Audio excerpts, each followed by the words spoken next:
watching you. The most popular story of our college, Naga Kadegai.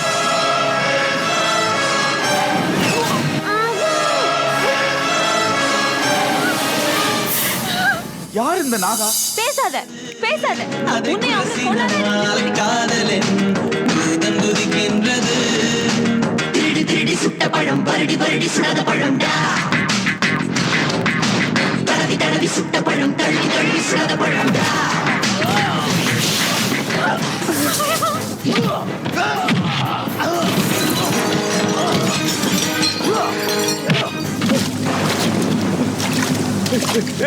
ஏய் பொண்ணே, வண்டியில யாரோ ஒளிஞ்சிருக்காங்க.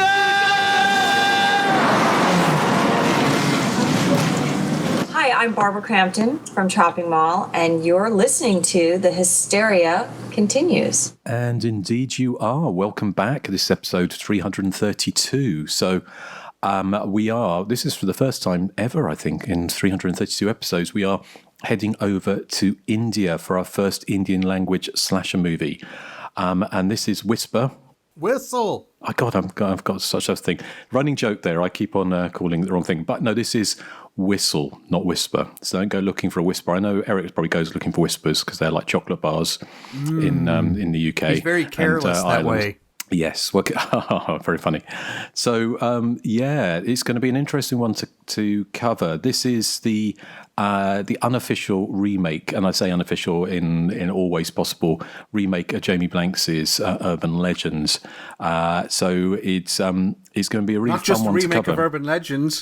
Well, and yes, and also a remake of What Women Want, the Mel Gibson 2000 comedy, which is its kind of side quest, isn't it? I kind of guess you could call it. Sort of, it's like many of these movies. I'm also going to be talking about some of the other Indian slasher movies that I've seen and reviewed on Hysteria Lives over the years, and some that I haven't managed to catch up with yet. So even if you've not seen any, count this as a potential introduction to these, and quite a few of them. This particular one I don't think is on YouTube, although there's loads and loads and loads of clips on there. But other slash movies that we do mention, there's quite a lot of them are on YouTube, and you can watch it. You can pay to watch Whistle in 4K nonetheless.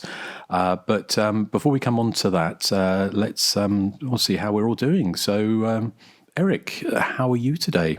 Good. Very, very sunny here in Ireland. I am topless. Very nice. Oh, well, As not always. so nice. Hey. So, what?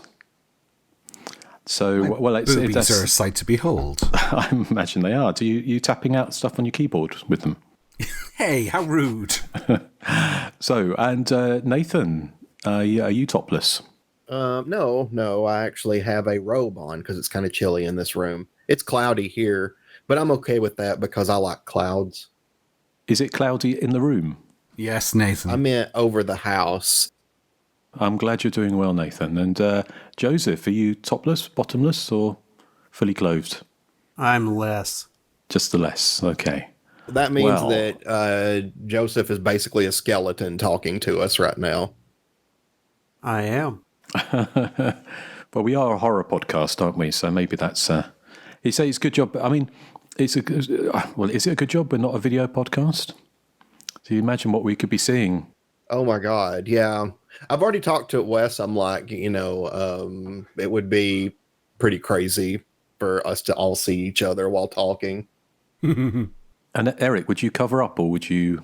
I would probably have to, yeah, because people would faint. They'd swoon. Well. Oh, you meant like swoon in a he's so sexy kind of way. Yes, obviously. Rather than in shock. Hey. So, but you could wear a fetching peephole bra or something, couldn't you? Just to, I could, yeah. Mm-hmm. Yeah. Well, maybe one day in the future. Off the shoulder number. Exactly. Yes. There's also all kinds of possibilities. Don't wear anything with big sleeves, Eric. No, because they've tendency to go back and forth. That is true. That's true. So, well, let's have a little chat about what we've been watching before we got into the main feature. So, Eric, have you seen anything you want to tell us about? Yes, I saw two things, fairly new things. So I saw Drop, which Joseph was mentioning on the last show. Has anyone else seen it yet? Or is it just Joseph? Not yet, no. Okay, so yeah, Joseph said that this would be the kind of film I'd like, and he was 100% right. I mean, its setup is kind of ludicrous. It reminded me kind of Red Eye, the Wes Craven movie from about 20 years ago now, I think, with Cillian Murphy in it, in that some innocent member of the public is being fed instructions to do something nefarious, and there's a ton of kind of Saw-like, or what was that, Mindhunters type conveniences that the bad guys have to rely on for their evil plan to work. But one of the things I noticed about Drop was when it's mostly takes place in a restaurant, but there's some exterior shots, and I was looking at it going, that looks like the Dublin Convention Centre and the Samuel Beckett Bridge, which is just outside the Convention Centre, although they have augmented the skyline with skyscrapers because it's supposed to be set in Chicago. But so I went on to Google, and apparently it was filmed in Dublin and filmed in Ardmore Studios, which is about a 2-minute drive from my apartment. So I didn't realise that. Yeah, but I mean, Dublin looks very different in it. As I said, they've used CGI to make it look a bit more like Chicago, but I loved it. I thought it was just the right type of silliness, and it goes a bit completely off kilter towards the end, which I absolutely loved. I read reviews of it and people were moaning about, oh, it's so stupid, nobody would do XYZ in that scenario, and I'm like, go away. So I really enjoyed it. Again, another Christopher Landon movie to add to my collection of I'm kind of a fan of his now after the 2 Happy Death Day to You movies. It's kind of when people complain in slasher movies, when people split up and go and wander around on their own. You're thinking, well, it's a slasher movie. What are they supposed to do? Yeah, stick together, phone the police, and then the film's over after 5 minutes. Exactly.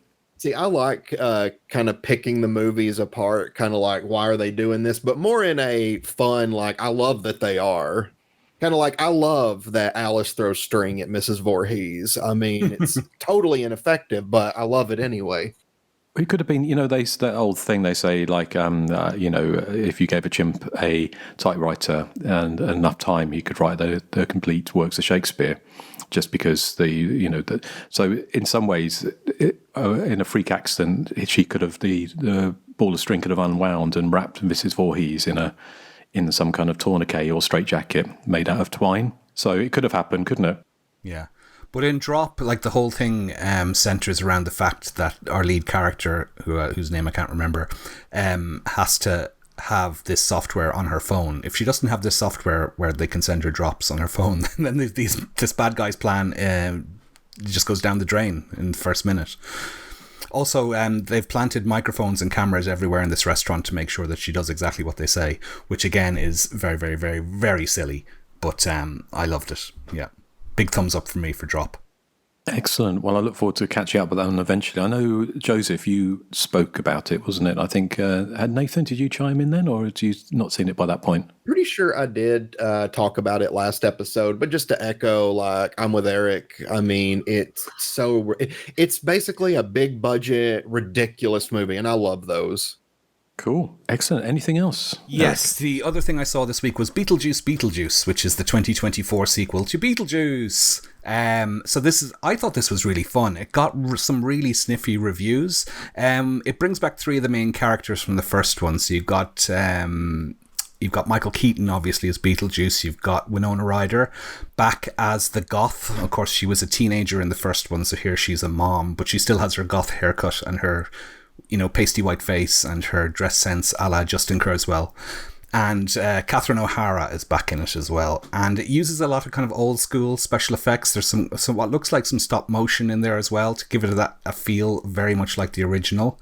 Now, a lot of people were complaining about 2 things in the film, and I kind of see where they're coming from. There's 2 villainous characters set up at the start of the film that kind of sort of, not that they disappear, but they don't get the sort of finale you would expect from the build-up. So there's one particular villain is this, she's set up at the start, it's Beetlejuice's ex-wife from the afterworld, or from the other side, or the underworld, that's the word I'm looking for. And she's set up to be this nasty, soul-sucking, demon-y type character, and she's just trying to get you... It's Toya's birthday today. She's 67 today. Yep. Happy birthday to Toya. Come on, Justin, sing it with me. Anyway, I liked Beetlejuice. Like the silence.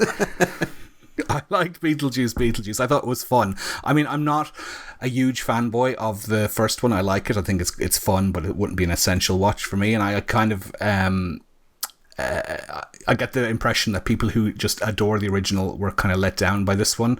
So I think, like as I said, the main villain character, this woman who's this ex-wife of Beetlejuice, it's kind of built up to be this super uber villain, but she just kind of disappears the more the plot goes on.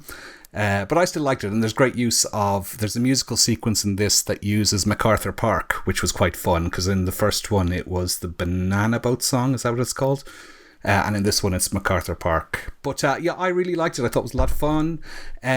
Swift, it's 95 minutes-ish, so which is quite unlike the 2.5 hour epic we're about to discuss. But yeah, I was a fan. Has anyone seen it? I have. What do you think?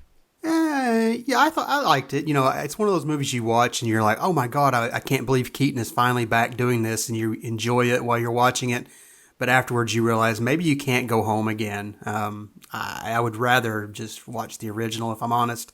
Like you, I felt like the side characters here were kind of given short shrift. I did like what they did with the Jeffrey Jones character from the original. Obviously they couldn't bring him back because of certain reasons, but I like what they did with that character in the afterlife. But yeah, it's okay.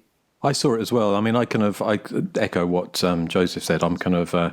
I enjoyed it while it was on, but I've struggled to remember too much about it now. So do you have issues with the way it kind of mocks the goth culture? I wouldn't say. I don't necessarily think it does mock it. Really, if it does it very gently. And given that Tim Burton obviously was kind of, I imagine he's kind of very kind of sympathetic to all that kind of goth imagery. No, isn't he loves Toya. I read an interview with him recently, and he said he loved Toya. Yeah, well, why didn't he do a music video with them? Because he did, but you know what happened? The film got lost. It was being sent airmail over to New York, and the plane fell into the sea. Did you know who did do a music video with him for a Tim Burton movie? Depeche Mode. Well, it's Susie and the Banshees, wasn't it? No, Susie and the Banshees for Batman Returns, Face to Face. You can't be rude to me today because it's Toya's birthday. I see. Is that like some kind of shield? Well, there's your extra incentive there, Justin. I know. Did she get a bus pass? Well, she'll get it after Susie does, because Susie's a year older. Yeah, it's not what I'm asking, Eric. No, it's not what you're asking, and yeah. Okay, well, anyway, let's move on. So there, yes. So many happy returns. Many happy returns. Toya says thank you. Okay. So, I don't know where we're up to now. Have you finished, Eric? Yes, I finished, yes. Okay, thank God. Joseph, how about you? I have not seen anything this week. We only recorded last week, I think, so nothing. Okay, no worries. Nathan, how about you? Yeah, I've seen a few things. Actually, while we mentioned Beetlejuice a minute ago, I haven't seen it yet, but I'm curious, did you guys like the original? Yep. Mm-hmm. Yeah, but I haven't seen it for many years. Yeah, I love it. It's one of my favorites from Tim Burton. Yeah, I would agree, yeah. Let's see. So I have 3 that I've watched. I've been a little busy. I watched the Ghostbusters remake, the one that came out, I think was it 16? The one with the female cast. Yes. Oh, I like that. The 3D in it is superb. I didn't get to see it in 3D, so I don't know if you're being sarcastic. No, it is. It's really good. Okay. Yeah. Man, I wish I could have saw it in 3D then. But I've heard nothing. I mean, I shouldn't say nothing, but I've heard a lot of bad things about this movie. So I was kind of expecting the worst, but I actually thought it wasn't that bad. I was pretty entertained. I mean, it's not as good as the original, but I thought that for trying to do something a little different, kind of making the characters a female cast and everything, I thought they did really well, and they had good chemistry together. And the movie did do a good job at featuring Slimer and gave him a girlfriend, a Mrs. Slimer. So I thought that was fun because she's got like a kind of a 60s bouffant kind of hairstyle. So yeah, that was fun and silly. So yeah, I thought it was pretty good actually. Did you guys see that one? I liked it, and I'm going to say something outrageous. It's my favorite Ghostbusters movie because I'm not that pushed on the Ghostbusters franchise. Yeah. So I saw that one. I thought it was a lot of fun. I saw another one called The Lesson. It came out in 2015, I think. It's a British movie. It's one of those movies where it's like there's two juvenile delinquents at school, and they drive their teachers crazy. Well, they make one of their teachers snap, and the teacher kidnaps both of them, and it's kind of tortures them. He actually kind of makes them do schoolwork. Oh my God, how ghastly. It's actually better than it sounds. It's they're trying to go for like a lesson, I guess, in the movie because it plays a lot with the juvenile delinquents just seeing how far they've pushed this guy, and I guess kind of they feel partly responsible, and I could see why. But it's got a lot of layers to it that I liked, because we also find stuff out about them. Their home life is terrible, so it's one of those gray areas where all the characters are neither good nor all bad. But it's my problem with it is that in the third act it just goes completely off the rails, and I don't know, it just gets a little too silly, and the first half was much more serious, so it's kind of a jarring switch to me. So I would probably give it like a 5 out of 10. I appreciate what they were going for, but I don't know that they actually pulled off the execution, I should say. I don't think I've even heard of that one. So, I mean, I thought it was pretty good. So I guess y'all haven't seen that one. No. The last one I watched is a Tubi original horror film. It's called The Deep Web Murder Show. It's this guy's sister gets kidnapped, and he's trying to find who did it. He's a true crime podcaster. He's trying to find out who did it, and then it turns out to be this situation where people are being kidnapped and taken to a secluded location, and people are watching it on the dark web and bidding on, method of death and stuff like that. Basically paying to see somebody get killed for real. Let's see.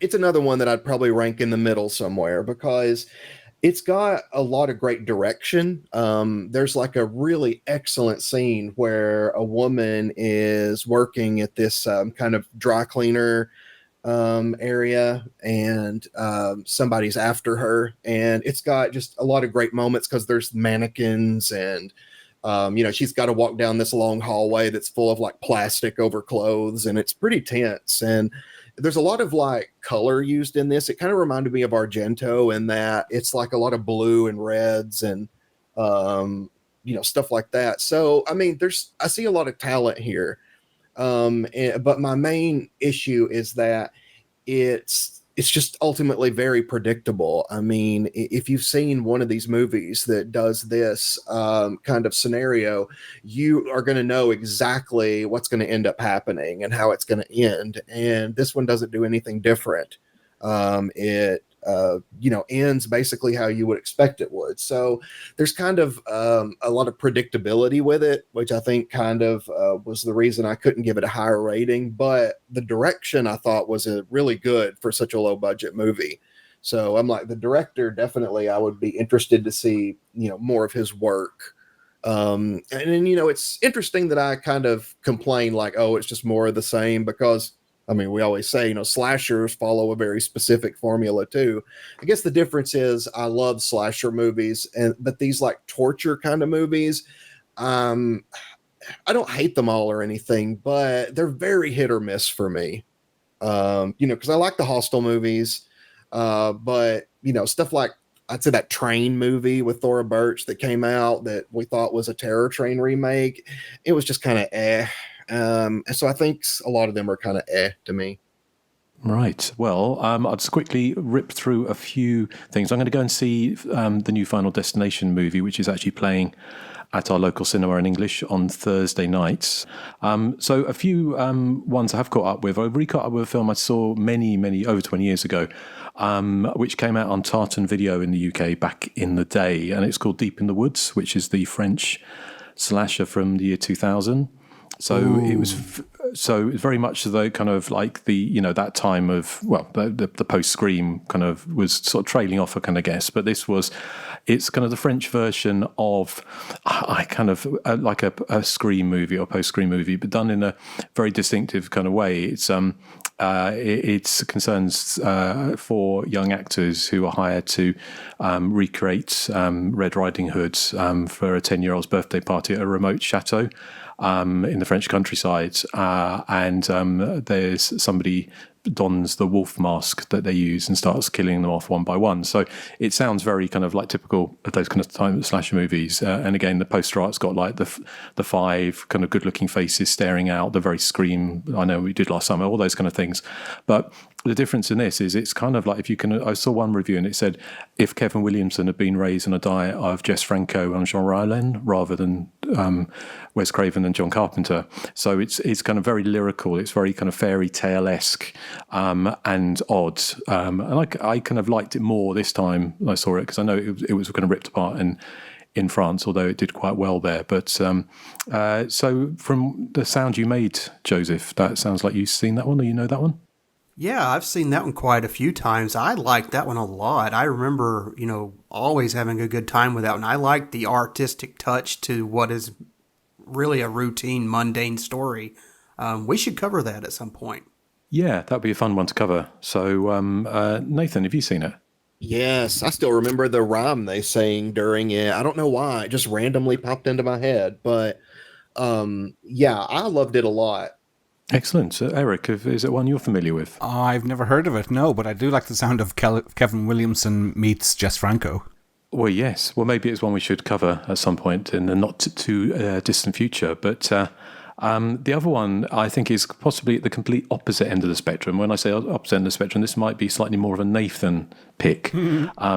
This is from The Asylum, who are the famous for their mockbusters and Sharknado movies. And this is from 2005. It was Jolly Roger Massacre at Cutter's Cove, which I imagine is one that Nathan is very familiar with. Would that be right? No, what's it called? It's Jolly Roger Massacre at Cutter's Cove. It's a kind of very, very cheap, but not super cheap. It's not like Camcorder cheap, but it's the Asylum cheap kind of filmmaking, and it's about a group of college kids on the beach telling each other ghost stories, and then they find two of them find a treasure chest, and they open up and find a skull, which they kind of throw into the sea, which in fact looks more like some sand next to a paddling pool, and out comes what looks like Jack Sparrow from Pirates of the Caribbean, but barbecued, and making kind of wisecracks about get your hands off my treasure, matey, and then he goes around killing people, and he kills a girl with who's toasting marshmallows and puts a marshmallow on a spike through her eye, chops off people's heads. And 2 teens escape, but the police don't believe them, that there's this kind of ghostly, wisecracking killer going around town. And what he's doing is he's going around killing all the people, descendants of people who ripped him off 300 years ago. So one of them happens to be a stripper, and he decapitates her while she's on the stripper pole. I reviewed both of these for Hysteria Lives, and I would say I gave it 2 out of 5 because it is terrible. But I think you probably will get more out of it than me. It's kind of everyone sort of there's only one person in the whole thing that can act, seemingly. So everyone is kind of sounds like they're reading lines out of a washing machine manual for most of the movie. But the killer it looks great. He decapitates all these people, and he's walking around with all these heads attached to his belt. Walking around town, so it's and it's got all that kind of that 2005 really cheap CGI effects, and there's a scene, the famous scene in Jason Goes to Hell, which they added in after they finished filming, where the woman gets chopped in half while she's having sex in a tent. Oh yeah. And they recreate that completely, almost shot for shot, with like the pirate chopping this girl in half while she's grinding on top of her boyfriend. So I think you would love it, Nathan. So I would it's a recommend for you. That movie will be in my recently seen next episode. Okay, right. Also, I just want to give a quick shout out. I did an interview with Mike and Tara on the Underground Espionage podcast about my book and also kind of my history of horror movies and slash movies and various things like that. So I had a lot of fun. So that is out now. So if you want to check that out, that's the Underground Espionage podcast, and also check out their other. I think they've only been going a few months or so. They've got about 7 or 8 episodes, but they're not. They've done other podcasts in the past, and it's a great look at sort of more unsung horror movies and kind of cult movies, kind of from the underbelly of the film industry, as it were. But so definitely check that out. So had a good time with them.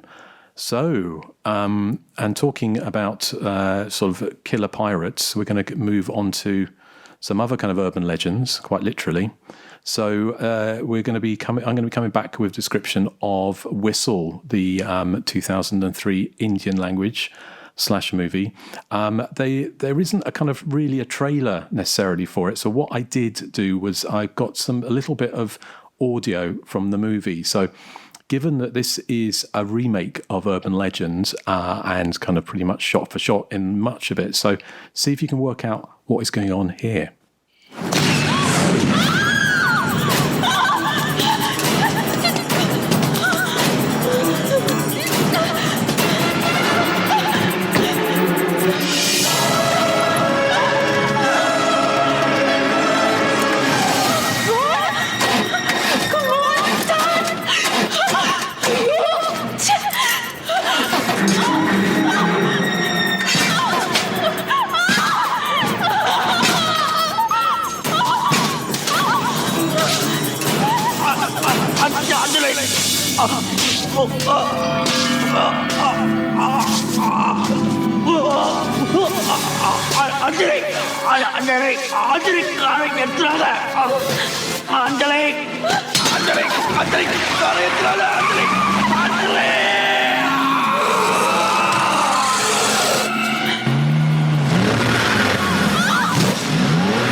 Sound like a Toya concert. It does. It's only a bit more tuneful. It's our birthday. You're not going to be mean.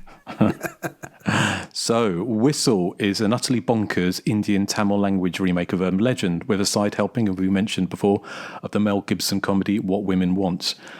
Students are being picked off one by one at a college, and suspicion falls on a shadowy killer who may or may not be the resurrected victim of an honour killing. Meanwhile, a taxi driver starts being able to read women's minds after his cock is electrocuted after pissing against a power plant. Bizarrely, these two storylines converge when the taxi driver thinks he can use his new powers to find the killer. 2.5 hours of recycled material, song and dance numbers, utter insanity, and even a few new twists. So that's kind of slightly abridged version of the first paragraph from my review on Hysteria Lives for Whistle. This is a Indian slash movie that had passed me by. We're going to talk a little bit about some of the... I've reviewed some on Hysteria Lives, namely... It's spelled SSHHH, I think, and the Kuch Tahai, 2 Indian language slash movies are on there. That 2003 seems to be a year that India woke up to the Scream and the post-Scream phenomenon. So there are at least 4, perhaps 5 slasher movies that came out that year alone.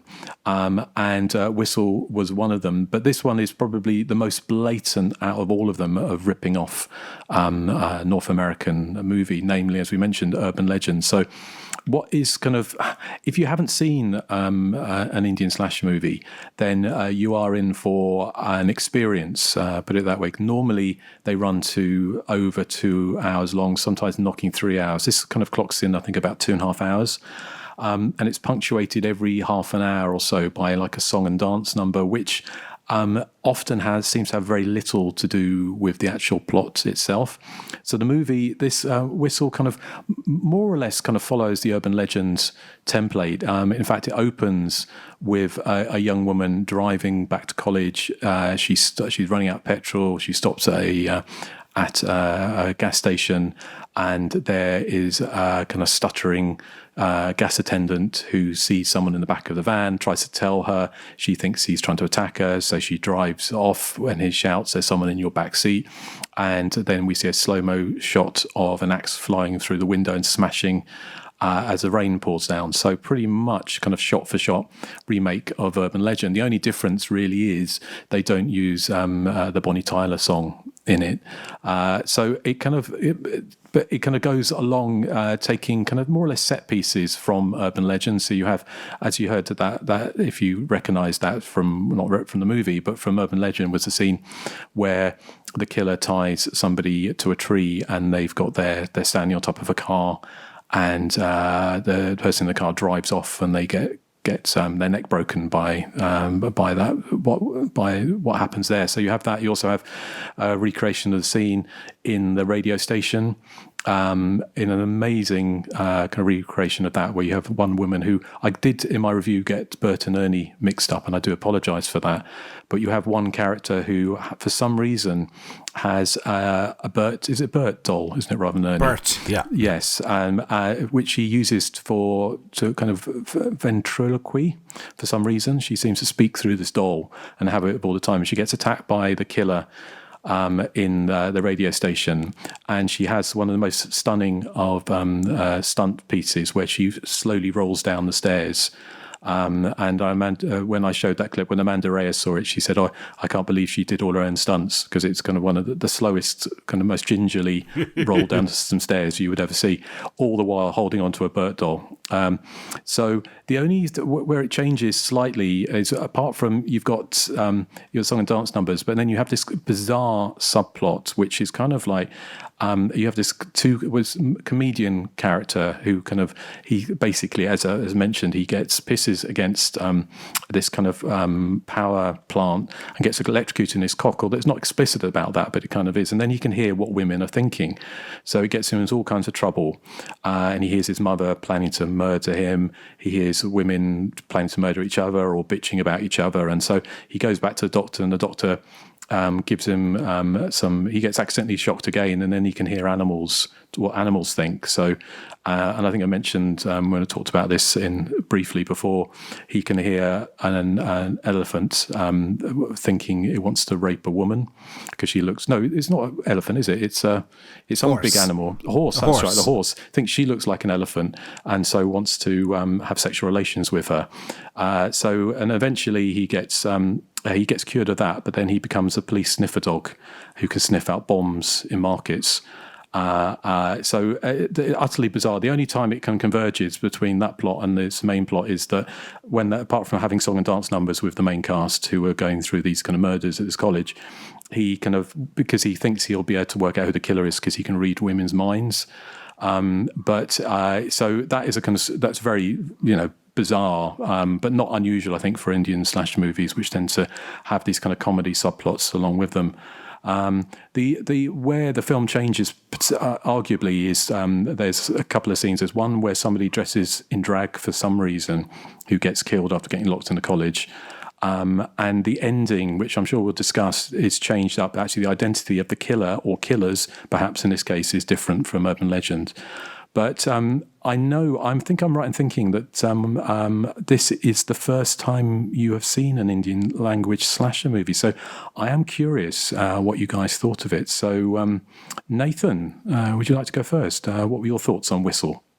I really enjoyed it. It's exactly the amount of cheesy that I love in a slasher movie. I mean, yes, you do have to take into account that it is 2.5 hours long. And yes, this side plot is unbelievably absurd. I mean, I have to say, probably between the two plots, I preferred the slasher one, if that makes sense. I do think it was funny to throw it in. Like you said, the chase scene with Sharmi and her roll down the stairs was one of the funniest scenes that I've seen in a while. It's just, like you said, it's done so gently. It's sort of like the scene in one of my movies where one of the characters holds on to something while they fall very slowly. Let's see. I love the final battle at the end. It's probably my favorite part of the movie. There's a really fun scene. I'm going to spoil it. So Maya, the character Maya, turns out to be one of the killers, and there is a scene at the end when the guy comes in to rescue our heroine, and he just comes in and just like roundhouse kicks her in the face. It just really made me laugh because it was just really funny. I also love that when she does end up getting shot, she kind of spins around in circles over and over, sort of like in Dark Sanity.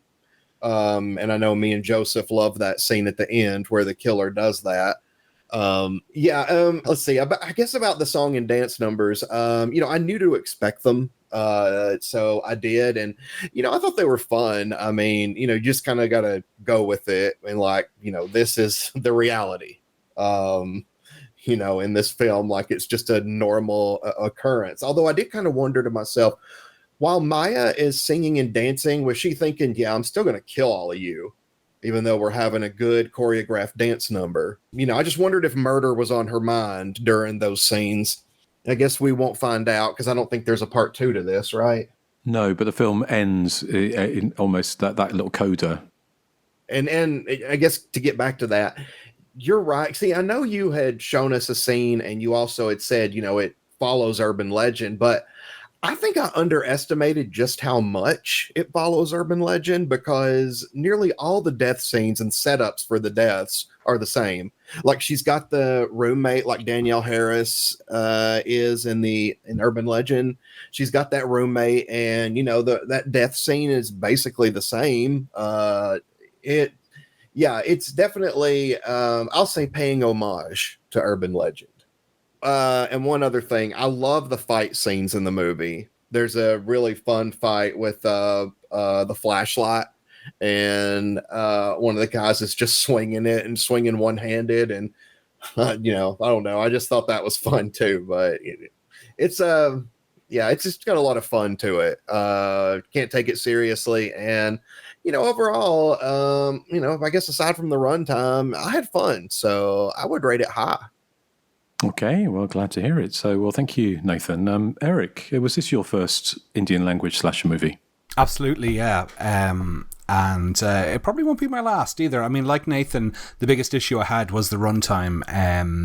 You had warned us in advance that, well, not warned is the wrong word. You had told us in advance that to expect, the song and dance numbers and just a general kind of weird aesthetic to it. So I knew kind of what to expect. And so I wouldn't say I was ever bored, but I did watch it in 2 sittings. Like there is an intermission actually built into the movie sort of halfway through, which is where I sort of said, okay, that's where I'll hit pause and I'll watch the second half tomorrow. 150 minutes for me of any film, to be honest, is stretching my weak attention span, to be honest, unless it's something like Aliens or The Abyss or something like that. Other thing I found tricky about the film was that I found it difficult to keep up with the subtitles. The subtitles are obviously done by somebody who doesn't have English as their first language. I would say it's almost done like it's done by Google Translate. So it as well as reading the subtitles, you need an extra second or two to process what they actually mean, because sometimes they can be really bizarre. For example, you're replying by singing to any question from 6-year-old to 60-year-old. There's also like the songs. I didn't really bother with this, paying too much attention to the subtitles because they were really bizarre. Things like a fondled ripe fruit and a caressed unripe fruit or something was the theme of one of the songs, and I'm like, okay, that's interesting.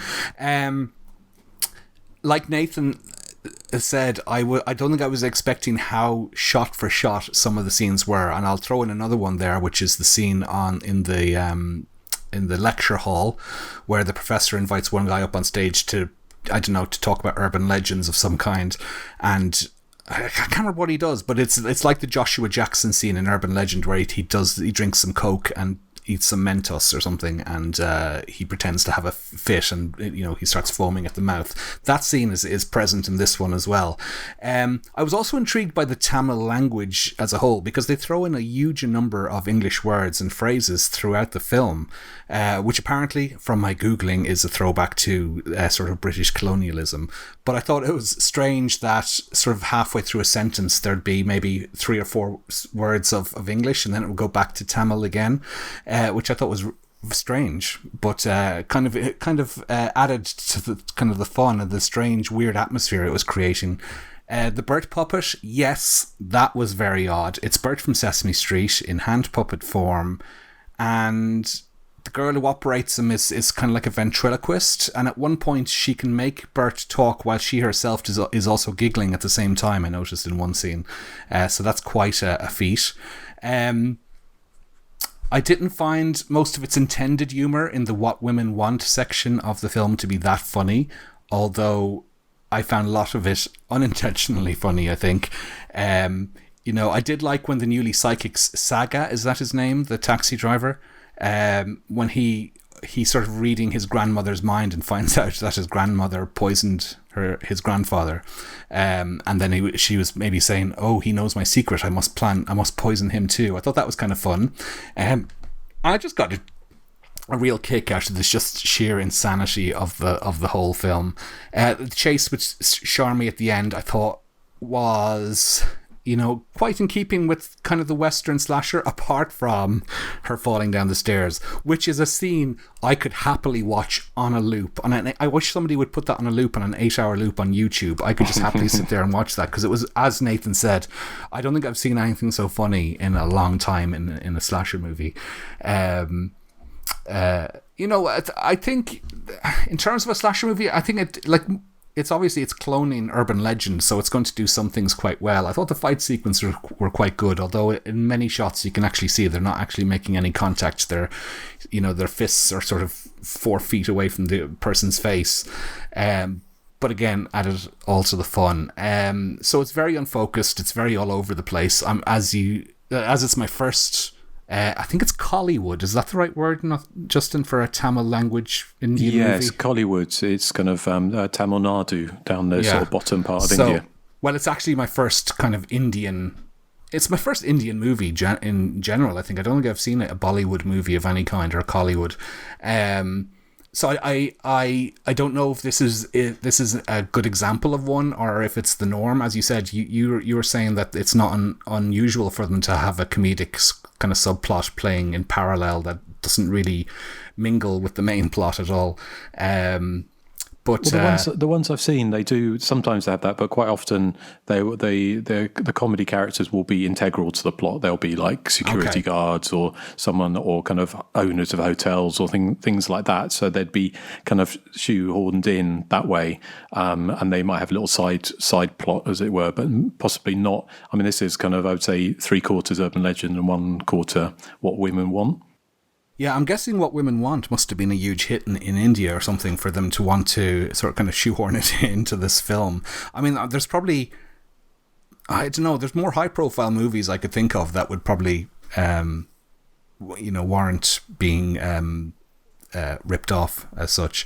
Because that whole What Women Want thing that's going throughout the movie reminded me of the Kung Fu Professor in Pieces, with his bad chop suey. So if you can imagine that scene, but it takes up maybe 30 minutes of the movie, or however long it takes. I just found it absurdly entertaining and really engrossing. As I said, the 2.5-hour runtime meant I had to watch it in 2 sittings. I just don't have the attention span for a 2.5-hour movie. And I found it difficult to keep up with the subtitles because they weren't in proper English as such. And so it took me a second or so to process what was going on. After a certain point where I sort of understood what was going on, there is a bit of backstory and all that. I could sort of more relax and kind of ignore the subtitles to a degree. But yeah, I did enjoy it. I have to say, I did enjoy it. I'm looking forward to seeing more. I hope they are as crazy as this one, because this is certainly crazy.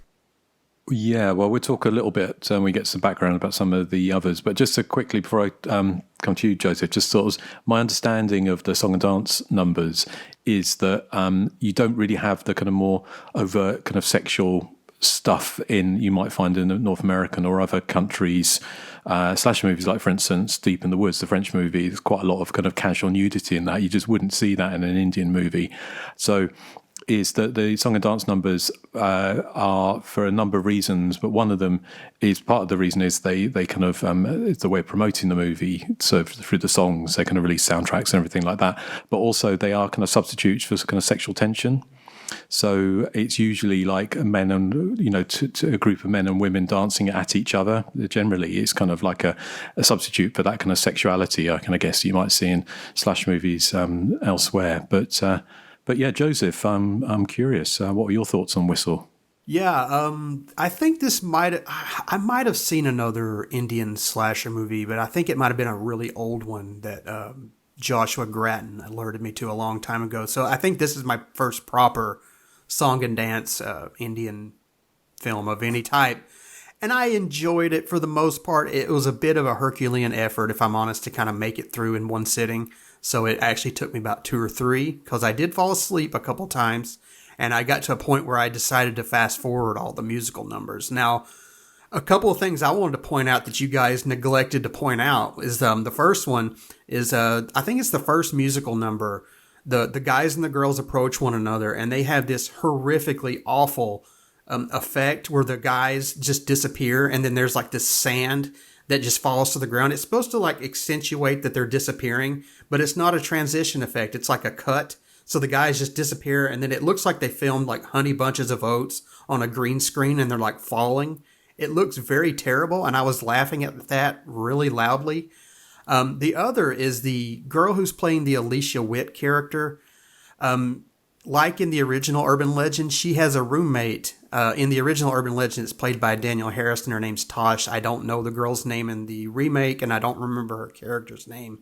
But there is a huge difference. Now, in the original Urban Legend, the Tosh character was kind of this weekend goth on the search for mood stabilizers. I think she was looking for lithium, which is kind of relatively harmless in the grand scheme of things. But in this movie, her roommate is this strung out heroin addict. So she walks into her room and her roommate has needles sticking out of her arm. She's strung out on the floor and they didn't kind of like rewrite the main girl to kind of react how you would having a roommate who's strung out on heroin. She doesn't show any concern. She just goes to bed like the Alicia Witt character does in the original film. So there's like, it's just really funny because in the original film, she's looking at the Tosh character like, yeah, this is just kind of a normal thing. She's out of her lithium. But here it's just like she's looking at the heroin addict the same way when she should be trying to get her some help because this girl's obviously strung out. And she's not only strung out, she goes on this massive strop where she's scribbling in her notebook, I want to kill people over and over again. And she's doing this massive kind of Inga moment while the main girl's just kind of trying to get some sleep. I thought that was hilarious. But yeah, like you guys said, this is pretty much a shot-for-shot remake of Urban Legend, only done. I mean, I guess it's done okay. It's got some heft to it, but it is pretty much shot-for-shot. But you have that really weird "what women want" subplot, which honestly I found a little more engaging because I didn't know where it was going to go, and it was so bonkers. I had a question, though. The guy who gets shocked and he can read people's thoughts, and this is a spoiler, so if you haven't seen Whistle, fast forward here. But did he turn out to be one of the killers? Because he looks like one of the killers, and I was kind of... No. Okay, different guy? Okay, different guy.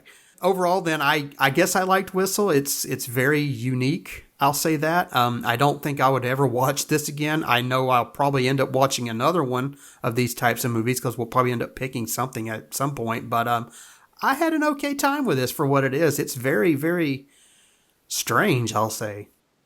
Well, it's kind of, a lot of the beats, it's not unusual for these movies, and we'll talk about some of the others just briefly and sort of their kind of magpie tendencies. But with this, it kind of changed it up a little bit, didn't it? Because they had the idea was this kind of Nagu, I think it was, or Naga, which was this vengeful spirit, and they had this kind of flashback of this woman who was a so-called honour killing that a British officer wanted to marry her at the late 19th century, and her family killed her rather than, allowing her the shame of marrying this British officer. And then it had this very convoluted thing of like how they built a temple on top of her grave, and then knock that down to build a university wing. And so they had the whole thing, which had an urban legend, this wing of a place that you have the climactic battle that takes place in both movies.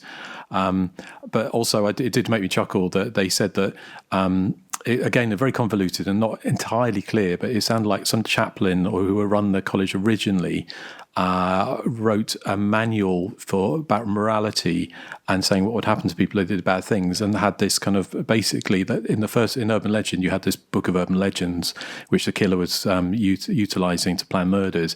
So you have a similar book, but this is kind of is a morality thing that this supposedly someone wrote in the 1940s or 30s or whenever, and did these very bad pen drawings of people being killed on top of, being hung from trees by someone driving off in a car and things like that, which are completely unlikely that have been done by a chaplain in the 1930s. So it's all very tenuous, but it's kind of fun. And I did appreciate the end of the movie where you have this, Rebecca Gayheart is fantastic as the, spoiler alert, as the killer in Urban Legend. But in this, it just takes it to the next level where you have this kind of knockout sort of kind of martial arts style kind of fight scene between numerous characters in what looks like a sort of chemistry laboratory surrounded with loads of skulls everywhere and candles and things like that. So it's just completely over the top. And so you do have this, what you don't normally see, mentioned was, the hero coming in and sort of basically punching a woman in the face, which is not something, even if she's a killer, it's not something you normally see in these kinds of movies. So well, he doesn't punch her, he roundhouse kicks her. Well, yeah. Like Chuck Norris's her to death almost. Yeah, so it does switch it up a bit. Obviously, you have the two killers rather than one, and then you have this whole backstory that it's been driven by the fact that when they were kids, they bullied a new girl at school, and it's called Whistle. Justin. See what can happen, Eric. Justin, see what can happen when you bully somebody too much. Yeah, you throw Eric, paint at them and blow a whistle I in could them. take screenshots of the last. So you send a picture of what you said with Susie instead I'm of the bullied one. Yeah, you're right. So the backstory is that this girl was bullied and took her own life, and they had this what they call it whistle because they had this whistle party, which seemed to be just everyone had a whistle. It didn't look like the best party in the world. And they threw paint. That's true. So, yeah, it's kind of... I'm not sure how copyright things work in India, if at all, because you would have thought that, to do something that was so shot for shot of a kind of fairly major studio picture in the United States would have caused some trouble. But say this isn't the alone. I mean, if I just going to mention some of the movies I have seen, and the two that I reviewed on Hysteria Live some years ago. One of them is called, as I mentioned, which is 3 S's and 3 H's, which is kind of basically modelled probably mostly on Scream. The other one is Kuch to High, which is kind of more of a kind of magpie in so much it takes from I Know What You Did Last Summer. Actually, in fact, the opening kind of is the opening scene is kind of basically shot for shot. Taken from I Still Know What You Did Last Summer. But they also recreate the gas station scene in its entirety. But it has one of my favourite scenes ever, which I have mentioned before on the podcast, where it's the end of the movie, they end up at this big ski lodge, and one character goes outside and is walking past a snowbank, and the killer jumps out of the snowbank and grabs them. So just presumably was just hiding inside this snowbank in case that one character happened to walk past, just completely randomly. So it's kind of rivals the scene at the end of Iced where the killer jumps out the snowman, which I thought was a lot of fun. There's also, I mean, I haven't seen them, but there's a lot of slash movies that kind of similar, well, kind of slasher-esque movies that came out in the early 80s. Which I've not seen. There's Sansini, The Sensation, Sonata, Mudu Pani and Sabut, which are 4 films that came out in 1980 to 81. I'm not saying that. Apparently, there's one from 1985 that I stumbled across today, which looks quite fun, called Cheeky. Yeah, Sensoni, the Sensation is the one I saw. Now that you mention, I remember that title. That's a good one. Yeah. Okay. So I'm going to seek those out. But I thought Eric probably liked Cheeky, because obviously it sounds like Cheeky Girls. Yeah, I love the Cheeky Girls. So that was from 1985. And one other one I'll quickly mention, which I've reviewed more recently on Hysteria Lives, is Kulu Manali, which is kind of quite a cheap slasher, but it's again completely bonkers. Very much modelled on some of those kind of late 90s slashers. So I say if you look on YouTube, a lot of those titles are on there. And a top tip, I don't know if you know, but sometimes it's going to be frustrating. But sometimes on YouTube, you can if you go to closed caption and then you tick auto translate, then sometimes if you're lucky, you will get a rough approximation of auto generated translated titles, subtitles, which at least gives you an idea of what's going on. They're not necessarily going to be completely correct, but at least it gives you an idea. Sometimes, frustratingly, they don't have that, and so there's certain films I've wanted to watch that I've just not been able to watch. But that's kind of a top tip. But yeah, most of them are about 2.5 hours to 3 hours long. And today I had a quick look to see why that is. And apparently it's in India. I don't know if it's still the same, because I think quite a lot of the time now, more modern films don't have song and dance numbers necessarily. But it's kind of because it's seen as an event, films are seen as an event and sort of getting money's worth. And as you mentioned, in fact, in the version we saw has got the intermission card that kind of pops up, which is something that was fairly common in cinemas in Europe. In fact, when I went to see Scream 2 in Rome back in the late 90s, I was really surprised that halfway through the movie, the lights came up and it said intermission. Which I hadn't seen in the UK for a long time, but and I have mentioned, I have mentioned it before on podcasts, so I'm not going to go into great detail, but I did see, and I think I mentioned it last when I described this, I had seen, I had been to Tamil Nadu, so I've been down to that part of India about 20 years ago, and I did go and see a horror movie at the cinema, and it wasn't a slasher movie, but it's kind of like a ghost type movie from what I can remember, and it was like a real sensory of everything was so loud, so the song and dance numbers are kind of ear-splittingly loud, because everyone is eating, chatting on their phones, talking, the kids running around, so it is a real sensory overload, but in a kind of a good way, although after 2.5 hours that's possibly testing the patience. But I mean, given their magpie natures, I think they're kind of shameless in a lot of ways, but they are kind of silly, kind of zany fun as well. They're kind of like a kind of Sugar Rush, confectionery, Sugar Rush, very frothy, over the top, colourful. The song and dance numbers, not exactly kind of float my boat, but, they're fun to look at. You imagine they're just like little music videos popping up every half an hour that, to Western eyes, it kind of just pretty much stops the action tracks. It kind of does nothing to move the action along. And in this one, for some bizarre reason, I had a song about the properties of a certain leaf, which was bizarre. I'm not quite the beetle leaf, wasn't it? They were going on and on about the healing properties and things like that. And I'm thinking, why? What possibly has this got to do with anything, even the romance or the plot or anything? It doesn't make any sense. But the last thing I was just going to say was kind of a slightly kind of bittersweet sting in its tail is that two of the actresses in the movie both killed themselves shortly after making this at age 22. So including, sadly, the woman who did her own stunts, and the actress who appeared at the beginning, who is killed by after visiting the gas station. So the only other things I've got is that the film was a relatively kind of okay success at the box office in southern India, but didn't set the the world alight. But it is, if you look on YouTube, there's like it's been redone in 4K, so it looks incredible in 4K, and so you can pay to watch it. And in India, it is very much seen as a cult movie. So it's kind of interesting to sort of, having been to India, to sort of look at some of their, see what is a kind of cult movie. So I don't know if anything you guys want to add. It's not the easiest kind of movie or type of movie to dig up stuff in English language. The one thing I wanted to mention, Eric and I were kind of going back and forth with the subtitles this week on Signal, And there was one during the song and dance where I think the translated subtitles were, we are all choking from the balls kicked down our throats. And I'm like, what's going on here? Yeah. Sounds like Eric's Friday night, typically. How rude.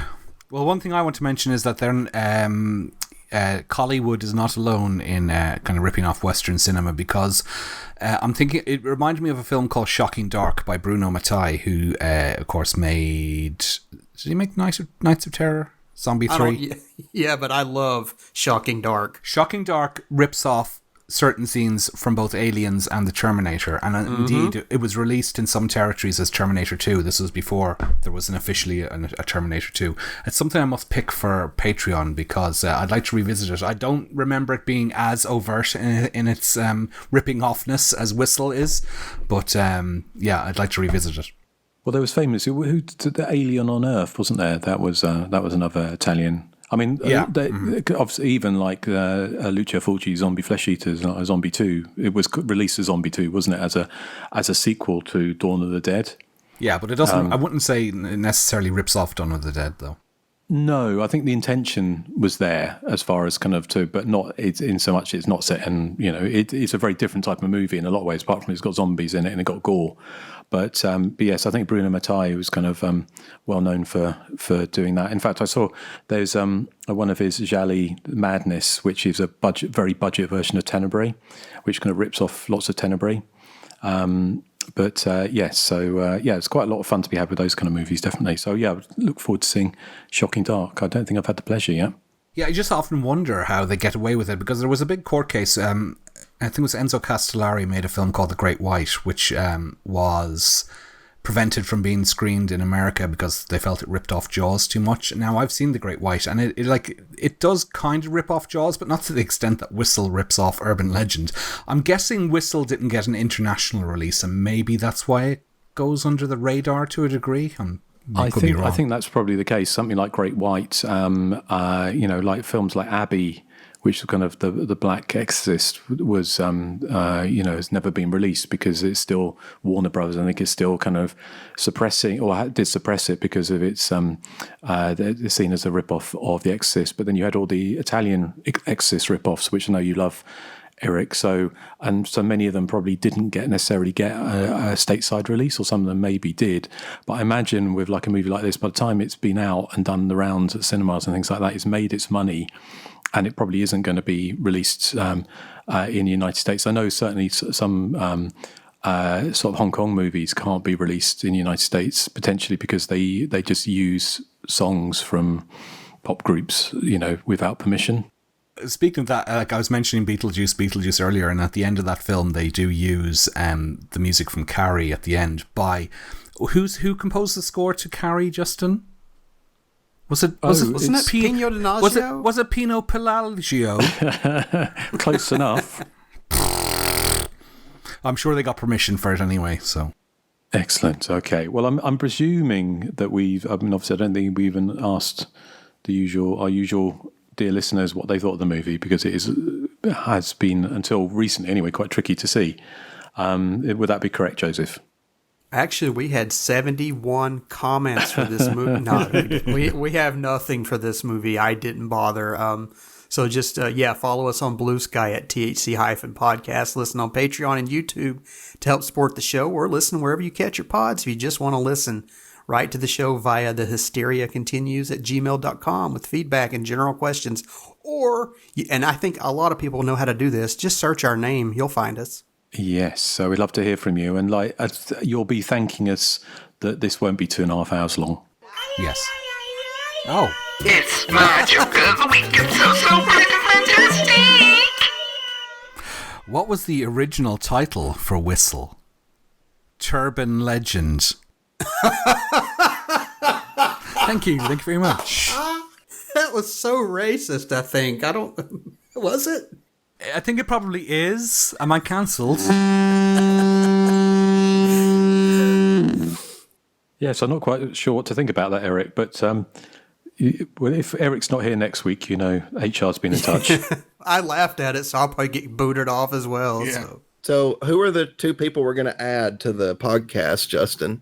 Why don't you both just do it by yourselves and like What if create? if Joseph and Eric get Yeah, booted if off? HR like fires them. I don't know. Who would you like to add? Just do a duo. We could do a duo. We could like be the Bert and Ernie of there slasher you go. podcasting. Tie it back to Whistle. Yeah. So if you got any feedback for Eric, please, you know where to leave that. So what are we covering next time? And whose turn is it? Yeah, it's my pick. And, okay, I'm just going to double check that this is a slasher film because I haven't seen it myself. The Carpenter from 1988 with, is it Wingshauser? Yeah, Yeah, Wingshauser. And We it's, could it's cover- close enough yeah. to a slasher, yeah. Okay, we'll choose that then because, I haven't seen it. So I haven't can't- seen it either, so it'll be an interesting one to watch. So I can't chip in on that. But it's only because you want to make a joke about Karen Carpenter, probably, and that you being all controversial now. I'll think about that one, yeah. Okay. Or wooden acting, maybe? Well, yes, they write themselves, don't they? Okay, right. Well, we are going to play out with the hit song. There was a hit song from this movie, which is, I'm not going to be able to pronounce this, but it's Azagia Azura is the hit song from this movie. So if you do get hooked on this Hollywood music, then there's lots of videos from it on YouTube. But yes, I hope you've enjoyed this kind of wandering off the path, or less trodden or more trodden or whatever it is. But and hopefully we've given you a taste to seek out some Bollywood slashers. Like I mentioned, there's quite a few of them on YouTube, so check them out and see if you have a taste for them. And next time we'll be back with something slightly more conventional, I can guess, although I haven't seen it, but I imagine anything in Wingshauser is going to be slightly gonzo. Would that be correct? Yeah, I would say he's definitely dialed up to a 10 in this one. When's he not? So, okay. Right, well, thank you for listening.